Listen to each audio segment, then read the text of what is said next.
Everyone, कैसे हो आप सभी। आशा करती हूँ कि सबकी पढ़ाई बहुत अच्छे तरीके से चल रही होगी और सभी बहुत अच्छे होंगे, मतलब स्वस्थ होंगे।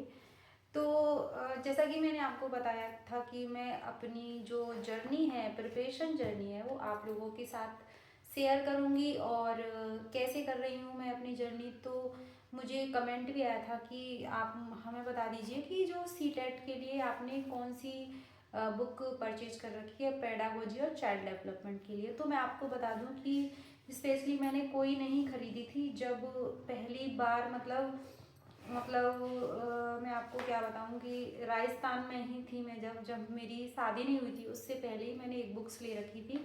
जैसे कि बी एड वगैरह में उसके लिए प्रिपरेशन कर रही थी, तो फर्स्ट रैंक की थी ये वाली, और बाल विकास एवं शिक्षा शास्त्र वाली।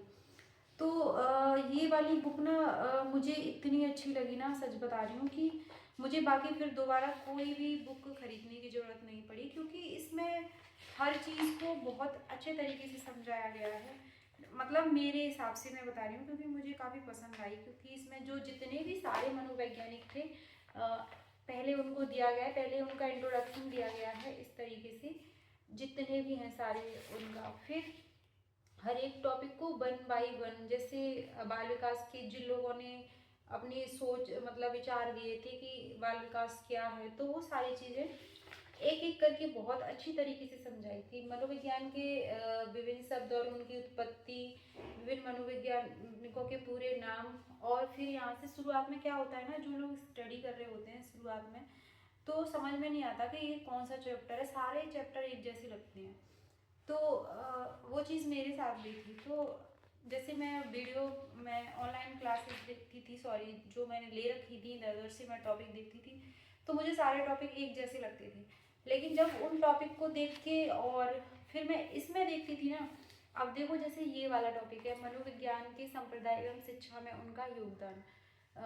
तो जितने भी सारे संप्रदाय हैं इसमें बहुत अच्छी तरीके से इधर दे दिए गए हैं, फिर उनके जो प्रवर्तक हैं वो दे दिए गए हैं, और उन्होंने किस चीज़ को कितना फोकस किया गया है यहाँ साइड में दे दिया गया है। तो एक एक चीज़ को ना बहुत, फिर यहाँ अधिगम के सिद्धांत दे दिए गए हैं, तो बहुत अच्छे तरीके से एक एक चीज़ को समझाया था। तो मैंने स्पेशली सी टेट के लिए नहीं खरीदी थी। और ये बुक है, हम कोई भी एग्ज़ाम दे रहे हैं, चाहे वो सी टेट हो, चाहे वो KVS हो, या रीट हो, क्योंकि राजस्थान से मैंने ली थी, और चाहे वो DSSB हो, जो भी एग्ज़ाम हो सबके लिए मतलब यही बेहतर है। और मुझे जो टॉपिक क्लियर करना होता है उसको मैं इसमें देख लेती हूँ। तो ये था मेरा बाल विकास एवं शिक्षा शास्त्र, और मुझे सच में याद भी नहीं था कि ये मेरे पास है। लेकिन आज मैं पढ़ने बैठ गई थी, जो मेरे नोट्स थे उनमें से मैं पढ़ने बैठ गई थी, तो मुझे कुछ टॉपिक फिर से समझ में नहीं आ रहे थे कि इनको मैं कैसे अपने क्लियर करूँ। तो फिर मुझे याद आया कि हाँ, मैंने एक बुक ले रखी है। पहले मुझे याद नहीं था कि मैंने कोई इसके लिए बाल विकास और शिक्षा शास्त्र के लिए कोई बुक ली है।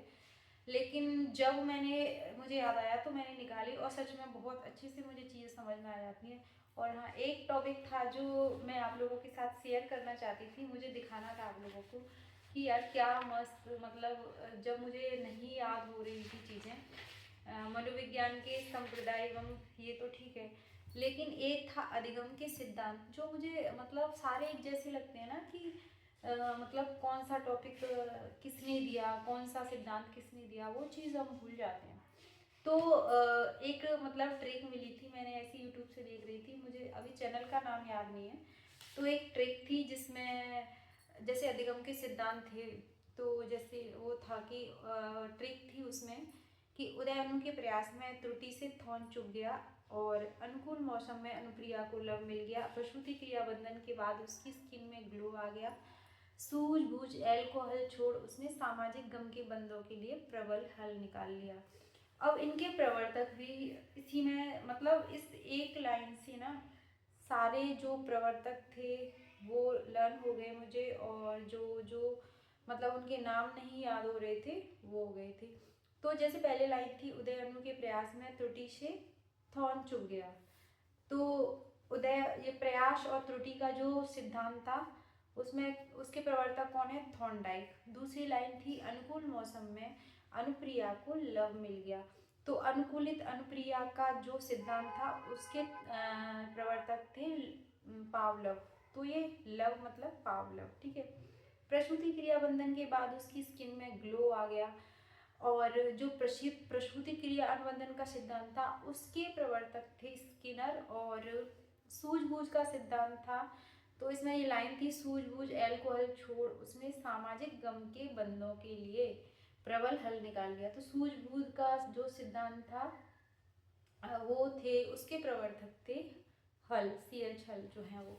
तो इस तरीके से मतलब 4-5 जो सिद्धांत थे जो बहुत बहुत ज़्यादा मोस्ट थे, उनके मुझे प्रवर्तक नहीं याद हो रहे थे, तो मैंने इस ट्रिक से याद किए थे। जिन लोगों को भी मतलब ये, अगर जिन लोगों को प्रवर्तक नहीं याद हो रहे हैं तो इस ट्रिक को आप देख सकते हो, क्योंकि जिनको लिखनी हो कमेंट बॉक्स में आके बता देना, मैं इसको अपने उस पर डाल दूँगी, सॉरी, या तो पोस्ट में डाल दूँगी या फिर मैं इसको अभी वीडियो में पीछे से बता दूँगी, क्योंकि बहुत सारे एक जैसे लगते हैं और याद नहीं होते हैं तो बहुत मुश्किल हो जाता है। तो मुझे ये ट्रिक अच्छी लगी थी, जब मैंने अपने नोट्स बनाए थे तब मैंने ये ट्रिक लिखी थी। तो इसी तरह मैं अपनी इसकी बाल विकास एवं शिक्षा शास्त्र की वो कर रही हूँ, और ये है मेरी अरिहंत की ही बुक है, जो कि पर्यावरणीय अध्ययन एवं शिक्षा शास्त्र पर्यावरण के लिए 1 to 5 के लिए, जो लोग 1 to 5 की प्रिपरेशन कर रहे हैं, क्योंकि मैंने दोनों की की थी 1 to 5 और 6 to 10। तो मैंने फिर EVS को भी देखा था, तो इसमें मैंने क्या था, उसी जो टॉपिक थे मैंने वो टॉपिक के अकॉर्डिंग ही चीज़ों को क्लियर किया था। और ये मेरी आदत है बचपन से, जब भी मतलब मैं बुक्स, जो भी बुक्स पढ़ रही होती हूँ, तो मेरी आदत है कि मैं 10-20 जितना भी मेरे पास आता है मैं उसको ऐसे जिस पेज पे मैं छोड़ रही होती हूँ वहाँ लगा देती हूँ। तो उसके लिए मैंने ये अरिहंत की ले रखी थी, और स्पेशली मैंने किसी से पूछ के या देख के नहीं ली थी। और हाँ, एक भैया पूछ रहे थे कि ये अरिहंत की जो बुक है उनमें मिस्टेक ज़्यादा आते हैं, तो मुझे नहीं लगता कि कोई भी बुक है जो एकदम प्योर है, मतलब जिसमें कोई भी गलती नहीं है। और जो अरिहंत है वो बहुत टाइम से काफ़ी, मतलब मैं मानती हूँ कि पॉपुलर बुक है। अभी थोड़ा इस टाइम यूथ का ट्रेंड चल रहा है तो लोग अरिहंत को भूल गए हैं, इससे पहले सिर्फ अरिहंत का ही टाइम था, हर कोई अरिहंत की डिमांड करता था। तो मुझे लगता है कि जो चीज़ें हम पुरानी चीज़ों से क्लियर कर सकते हैं तो कर लेनी चाहिए, और बाकी जो गलत कहाँ रहते हैं, कितने रहते हैं, ऐसा हमें एकदम किसी भी बुक, अरिहंत नहीं किसी भी बुक पे एकदम से ट्रस्ट नहीं करना चाहिए, क्योंकि वो टाइपिंग प्रिंट, जिस टाइम वो टाइपिंग करते हैं वहाँ मिस प्रिंट हो जाता है। तो जहाँ डाउट लग रहा है उस क्वेश्चन को आप क्लियर कर लीजिए, ज़रूरी नहीं है कि अरिहंत में गलतियाँ हों या यूथ में गलतियाँ हों, ऐसा कोई फिक्स नहीं होता है। तो बस इस तरीके से मैं अपनी CTET की प्रिपरेशन कर रही हूँ, और ये है मेरी TGT की। तो अभी TGT में चल रहा है मेरा अलंकार वाला टॉपिक, जो काफ़ी टफ है, और कई बार पढ़ लेती हूँ फिर उसको छोड़ देती हूँ, क्योंकि बहुत ज़्यादा मुश्किल सा हो रहा है इस टॉपिक को क्लियर करना, समझ में नहीं आ रहा। तो दो मतलब एक एक वीडियो को 2-3-4 घंटे लग रहे हैं, तो अभी सिर्फ मेरी 3 वीडियो हुई हैं उसको, क्योंकि दोनों की प्रिपरेशन साथ लेके चल रही हूँ तो थोड़ा सा मुश्किल हो रहा है। और प्लीज़ मैंने आपको अपनी शॉर्ट्स में इन्फॉर्म कर दिया था कि जिन लोगों का CTET फॉर्म में कोई भी मिस्टेक है या फॉर्म प्रोसेस नहीं हो पाया है तो अपनी प्रोसेस को कंप्लीट कर लीजिए, बहुत अच्छा मौका है। और आपको मेरी वीडियो अच्छी लगती है, मेरी मतलब जो सजेशन, मेरी जो प्रिपरेशन जर्नी है वो अच्छी लगती है, तो प्लीज़ आके कमेंट कीजिए और चैनल को सब्सक्राइब कीजिए और वीडियो को लाइक करके मुझे मोटिवेट कीजिए। तो मिलती हूँ आपसे नेक्स्ट वीडियो में, धन्यवाद।